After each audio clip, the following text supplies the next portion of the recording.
Emperor Nero holds a special place in the hall of history's most infamous figures. After all, he killed his half-brother and throne rival, as well as his two wives.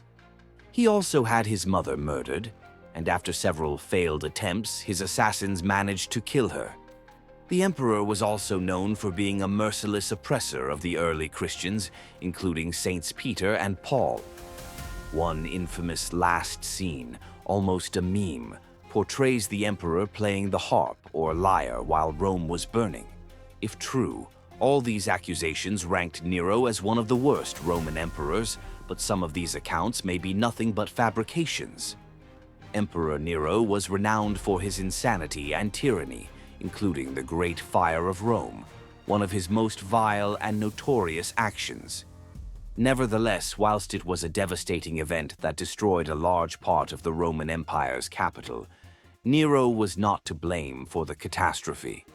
He did not give the order and certainly did not play the harp or lyre while the flames were burning. But Nero made the most of the cataclysmic occurrence, and in the aftermath of the Great Fire, undertook several lavish building projects, including the opulent palace complex known as the Domus Aurea, or Golden House. His construction spree on the ashes of the smoldering city infuriated political foes, including the Senate of Rome. In the wake of his suicide in 68, the senators capitalized on the Great Fire of Rome in their attempt to smear Emperor Nero's name for posterity. To some extent, they succeeded. But what was the Great Fire of Rome really like? As one of the most tragic episodes in the city's long history, it happened in the 10th year of Emperor Nero's reign.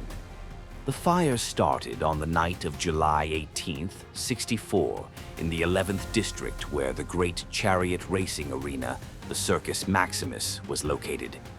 According to one of the best sources available, the historian Tacitus, the first flames rose in the stores near the Great Ring, from where the fire spread swiftly. Fueled by the strong wind and the dry summer climate, the Great Fire of Rome raged for 6 days and 7 nights, wiping out or damaging 10 of the 14 districts. The flames killed hundreds of people, left thousands homeless, and 2/3 of the city in ruins. Nero's enemies blamed the disaster on the emperor, claiming he was at fault for the fire either for ordering it or for neglecting it. In other words, he acted negligently, showing indifference to the suffering of those affected by the tragedy. The most severe of the accusations was probably that the emperor was using the Great Fire of Rome for his artistic pursuits. As the ancient city burned, he watched from the safety of his palace, played his lyre, and sang of the destruction of Troy. Drawing comparisons between the ongoing disaster and the ancient calamities, a tempting story, but, as always happens in history, too good to be true. For starters, according to Tacitus, Nero had a strong alibi. He was not in Rome when the fire broke out. At 26 years of age, the emperor was relaxing at his seaside villa in Antium, 50 kilometers from Rome. Upon hearing the dreadful news, the emperor immediately returned to the capital, where he personally led the relief effort. This is not something you would expect from an arsonist, unless he was also an excellent actor attempting to divert everyone from his culpability. Besides leading the efforts to curb the inferno, the emperor also helped the victims. As Tacitus wrote, the emperor opened the Campus Martius and the public buildings as shelters for those who had lost their homes, to the point of allowing them to use his private gardens once the blazing hell had finally stopped. Nero offered cash incentives to ensure Rome's rapid recovery. He also approved and enforced new fire regulations. The Great Fire of Rome was not the first time the ancient city had been engulfed in flames. There had been no less than 6 fires in the first half of the 1st century alone.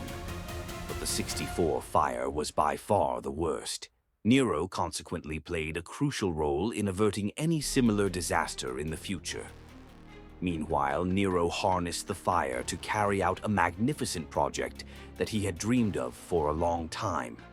He wanted to build his opulent golden house, notwithstanding the emperor's efforts. Many blamed Rome's burning on Nero for being too suitable for his golden house. This palace was built in the site ravaged by the fire, and was a magnificent and enormous palace complex with many buildings, landscaped gardens, orchards, vineyards, and even an artificial lake. The rooms were plated in gold and adorned with precious stones and gems.